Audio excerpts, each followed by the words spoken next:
Hello friends, welcome back to my channel wow Triparna. সবাই কেমন আছো? তো আজকে এই শর্টসে আমি তোমাদের বলবো লিপস্টিক নিয়ে কিছু কথা তোমাদের সাথে শেয়ার করব। সেটা হলো লিপস্টিক প্রত্যেকটা মেয়ের ভীষণ ভীষণ পছন্দের। হ্যাঁ, সবার স্কিন টোনের সাথে সব শেডস যায় না ঠিকই। তো আমার স্কিন টোনের সাথে কি কি শেডস যায় সেগুলো আমি তোমাদের সাথে এক একটা শর্টসে এক একটা লিপস্টিক সম্বন্ধে বলবো আর কি। তো আমি না লিপস্টিক খুব একটা মানে আগে ব্যবহার করতাম না। যখন কলেজে থাকতাম তখন লিপ বাম ইউজ করতাম, ওই মেবিলিনের যে বেবি লিপস থাকতো সেটা ইউজ করতাম। তো লিপস্টিকের প্রতি ভালোবাসা আমার এসছে ওই তোমার যখন এমএ করতাম তখন থেকে।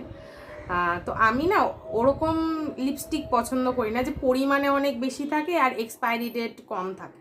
মানে আমার মনে হয় অনেক শেডস থাকবে আর কম পরিমাণে থাকবে।